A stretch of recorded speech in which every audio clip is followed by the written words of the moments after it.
Social media లో అక్రమంగా అనుచితమైనటువంటి లేదా సభ్య సమాజం ఏమాత్రం అంగీకరించినటువంటి పోస్టులు పెట్టినటువంటి వాళ్ళు కానీ లేదా వీడియోలు ఇవన్నీ కూడా చేసినటువంటి వాళ్ళని సభ్య సమాజాన్ని కోరుకున్నటువంటి ఏ పార్టీ గాని సంస్థలు గాని వ్యక్తులు గాని సమర్థించకూడదు అనేటువంటిది ముందుగా నేను చెప్పదలుచుకున్నాను.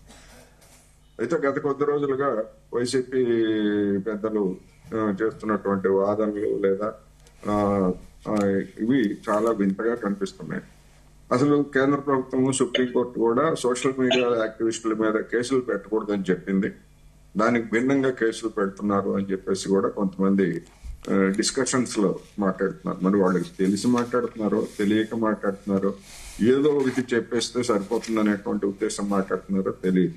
సరే, వాళ్ళు వాటిని మనం పట్టించుకోకర్లేదు. ఇక్కడ రెండు అంశాలు ప్రధానంగా చర్చకు వస్తున్నాయి. ఈ సోషల్ మీడియాలో గతంలో ఎప్పటి నుంచో పోస్టులు పెడుతున్నారు. జగన్మోహన్ రెడ్డి గారు రాజకీయాల్లోకి రాకముందు నుంచి వివిధ సంస్థలు వ్యక్తులు పోస్టులు పెడుతున్నారు. ఇప్పుడు చర్చ ఏమిటంటే కక్షపూరితంగా తెలుగుదేశం ప్రభుత్వము ఈ విధమైనటువంటి పెడతా ఉంది అనేది. దీనిలో రెండు రకాలు.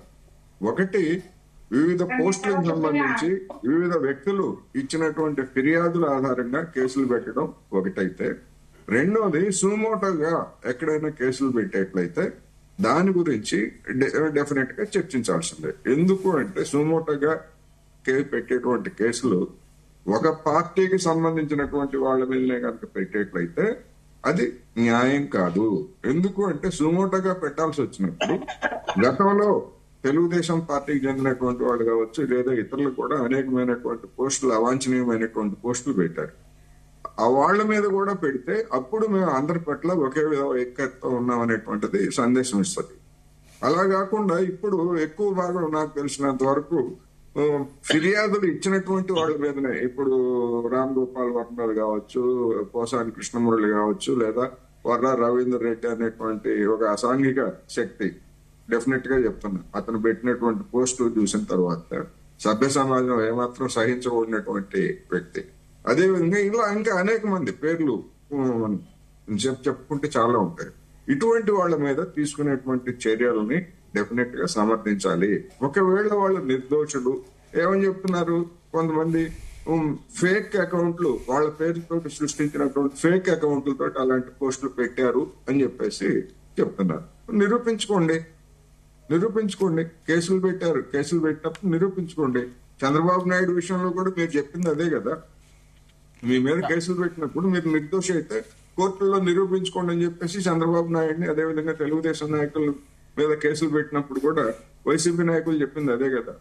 ఇప్పుడు కూడా అదే పద్ధతి, ఎవరికైనా అదే పద్ధతి. చంద్రబాబు నాయుడు గారికైనా అదే పద్ధతి, జగన్మోహన్ రెడ్డి గారు కూడా అదే చేస్తున్నారు కదా. తన మీద పెట్టినటువంటి కేసుల్లో ఆయనకి జైల్లో ఉండొచ్చారు, తర్వాత బెయిల్ మీద ఉన్నారు. తాను నిర్దోషణను నిరూపించుకోవడానికి ప్రయత్నిస్తున్నారు. అందువల్ల ఎవరికైనా ఒకసారి కోర్టుకు వెళ్ళిన తర్వాత, కేసు నమోదైన తర్వాత నిర్దోషులుగా ఉన్నటువంటి వాళ్ళు నిరూపించుకోవాలి.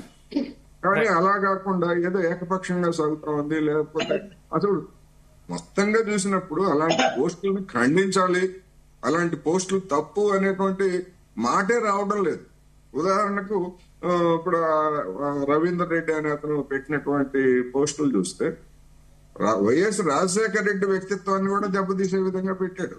వైఎస్ విజయమ్మ వ్యక్తిత్వాన్ని దెబ్బతీసే విధంగా పెట్టాడు. అదేవిధంగా షర్మిల వ్యక్తిత్వాన్ని దెబ్బతీసే విధంగా పెట్టారు. మరి జగన్మోహన్ రెడ్డి గారు ఆ విధంగా తన కుటుంబ సభ్యులు, తన తండ్రి, కన్న తల్లి, చెల్లి వీళ్ళ మీద పెడతా ఉంటే జగన్మోహన్ రెడ్డి గారు ఏమి స్పందించారు? ఒకవేళ వాళ్ళు పెట్టకపోయినా ఇదిగో నా తల్లి, చెల్లి, మా తండ్రి మీద వాళ్ళ యొక్క వ్యక్తిత్వాన్ని హననం చేసే విధంగా పోస్టులు పెట్టారని చెప్పి జగన్మోహన్ రెడ్డి గారు కేసు దాఖలు చేయొచ్చుగా. ఎందుకని ఇలాంటి వాటిని ఎవ్వరు కూడా సహించకూడదు. ఎవరి మీదైనా సరే, ఏ పార్టీ వాళ్ళైనా సరే, ఏ వ్యక్తులైనా సరే ఏ మాత్రం సహించకూడదు. ఇలాంటి వాళ్ళని కనుక వదిలేస్తే సమాజం మీదకి అది ఎటు దారి తీస్తుందో కూడా చెప్పలేము. ఎవరినైనా వాళ్ళు తిడతారు, ఎవరినైనా వ్యక్తిత్వాన్ని హననం చేస్తారు, ఏ మహిళనైనా కించపరుస్తారు. అందులో అటువంటి సోషల్ మీడియా వాళ్ళు శ్రీరెడ్డి అనేటువంటి ఆమె ఒక అవాంఛనీయమైనటువంటి వ్యక్తి శక్తిగా మనం చూసాం. ఇప్పుడు ఆమె కేసులు రావడంతో నన్ను క్షమించండి, నేను అట్లా చేశాను, వాళ్ళు చెప్తే పెట్టాను, వీళ్ళు చెప్తే పెట్టాను అని చెప్పేసి చెప్తున్నారు. ఇట్లాంటి వాటన్నిటిని కూడా పరిగణలోకి తీసుకోక్కర్లేదు. చట్ట ప్రకారం అటువంటి వాళ్ళ మీద చర్యలు తీసుకోవాలి అనేది గత 2014, 2019లో ప్రతిపక్షం అనేటువంటిది లేదు, గుర్తింపు పొందినటువంటి ప్రతిపక్షం లేదు. అయినా మాకు ప్రతిపక్ష హోదా ఇవ్వలేదు, మేము గతంలో అధికారాన్ని చెలాయించామని చెప్పేసి కాంగ్రెస్ మరి సభని బహిష్కరించలేదు కదా, లోక్సభని. ఎందుకు ఈ విధమైనటువంటి వితండవాదం చేస్తున్నారు తెలీదా? లేకపోతే నేను బట్టినకు ఉండేది 3 కాళ్ళు, లేదా నేను చెప్పే నిబంధనలు అమలు జరగాలనేటువంటి మొండివాదన తప్ప. ఇప్పుడు మీరు సభకు ఒకవేళ మేము వెళ్ళమంటున్నారు, సభ్యత్వాలకు రాజీనామా చేయండి. ఎందుకు మీకు ఆ సభ్యత్వాలు ఎందుకు? సభకు హాజరయ్యేటువంటి వాళ్ళు, లేకపోతే ప్రజల తరఫున బాధ్యతాయుతంగా ఉండేటువంటి వాళ్ళు జనం ఎన్నుకుంటారు. మీకెందుకు సభ్యత్వాలు ఎందుకు? అది అసలు బాధ్యతారహితంగా మిమ్మల్ని ఎన్నుకుంటే మాకు ప్రతిపక్ష హోదా ఇస్తేనే, లేదా మాకు కేబినెట్ ప్రతిపక్ష నాయకుడిగా కేబినెట్ ర్యాంక్ ఇస్తేనే, లేకపోతే మాకు ఇంతమందిని సెక్యూరిటీ ఇస్తేనే. ఇదేం వాదనండి? ముఖ్యమంత్రిగా పనిచేసినటువంటి వాళ్ళు లేదా ఎంపీగా పనిచేసినటువంటి వాళ్ళు ఈ విధమైనటువంటి మంకుపట్టు అంటారు దీన్ని, చిన్నపిల్లలు మంకుపట్టు అంటారు. చిన్నపిల్లలు మంకుపట్టు కొద్దిసేపు తల్లిదండ్రులుగా పెద్దవాళ్ళు అందరికీ తెలుసు, కాసేపు సహిస్తారు. ఇంకా మరీ మంకుపట్టు పడితే 4 బాధి ఆ మంకుపట్టు వదలగొడతారు. అయితే జగన్మోహన్ రెడ్డి గారు చిన్నపిల్లాడు కాదు, మంకుపట్టు అసెంబ్లీ కాదు కనుక అటువంటి పని జరగదు. కానీ జనం ఆ పని చేస్తారు. జనం 4 తగిలిస్తారు. ఇలాంటి మంకుపట్టు పట్టి మేము జనం తరఫున మేము సభకు వెళ్ళాం, లేదా మేము మాట్లాడాం అని చెప్పేసి మంకుపట్టు పడితే జనమే తగినటువంటి శాస్తి చేస్తారు. అది గ్రహించట్లేదు. రెండోది, సోషల్ మీడియాలో పెట్టినటువంటి పోస్టులకు సంబంధించినటువంటి కేసులు వేరు. అదేవిధంగా రోజువారీ జరిగేటువంటి అత్యాచారాలు, మన ఇజ్రాయెల్ గారు చెప్పినట్టు అత్యాచారాలు, ఇటువంటి వాటి మీద తీసుకునేటువంటి వేరు. రెండింటిని కలగలిపి దీని మీద తీసుకున్న వాళ్ళు దాని మీద ఎందుకు తీసుకోరు అనేటువంటిది అర్థం లేని వాదన. దాని మీద కేసులు పెడుతున్నారు, దీని మీద కూడా కేసులు పెట్టండి. తెలుగుదేశం వాళ్ళ మీద ఒకవేళ కేసులు, సోషల్ మీడియాలో పోస్టులు పెట్టినటువంటి వాళ్ళ మీద కనుక చర్యలు తీసుకోకపోతే మీరు కేసులు పెట్టండి. మీ కేసులు ఒకవేళ తీసుకోలేదు అనుకోండి, పోలీసులు ప్రైవేట్ కేసులు వేయండి.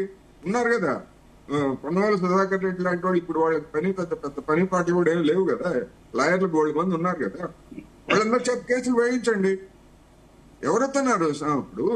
ఇప్పుడు మీరు కాంగ్రెస్ నో లేకపోతే ఇతర పార్టీల్లో మీరు దాని మీద అదెందుకు చేయరు, దీని మీద ఇదెందుకు చేయరు అని చెప్పి ప్రశ్నిస్తున్నటువంటి వాళ్ళు మీరు చేయండి ఆ పని, మీకు ఆ రైట్ ఉంది కదా. అందువల్ల చేయాల్సింది చేయకుండా ఎదుటి వాళ్ళు మీరు అదెందుకు చేయలేదు, ఇదెందుకు చేయలేదు అంటే ఒకటే ముతక సామెత, ఒకటే, ఎవడికి త్వరలో కుడితే వాడు గోక్కుంటాడు తప్ప ప్రతి వాడిని మీరెందుకు గోక్కోరు అని చెప్పేసి అని అంటే నవ్వుతారు, జనం నవ్వుతారు. అదేమి వైసీపీ నాయకులకి అర్థం కావట్లేదు. అందువలన ఏ ఇష్యూని ఆ ఇష్యూగానే చూడాలి. శాంతి పద్ధతులు. ఇప్పుడు 3 ఏళ్ల పాప మీద అత్యాచారం అన్నారు, ఎవరైనా సమర్థించారా? ఎవరు సమర్థించారు? కేసులు పెడతారు. ఒకవేళ పెట్టకపోయేట్లయితే మీ వాళ్ళు ఉన్నారు కదా, ఎమ్మెల్యేలు, మాజీ ఎమ్మెల్యేలు, మాజీ ఎంపీలు అందరూ ఉన్నారు కదా, వాళ్ళ చేత కేసులు పెట్టించండి. తన జనం తరఫున నిలబడండి. మిమ్మల్ని ఎన్నుకుంటారు. కాంగ్రెస్ స్పందించలేదు, లేకపోతే ఇతర పార్టీలు స్పందించలేదు అంటారా? జనం వాళ్ళని పక్కన పెడతారు.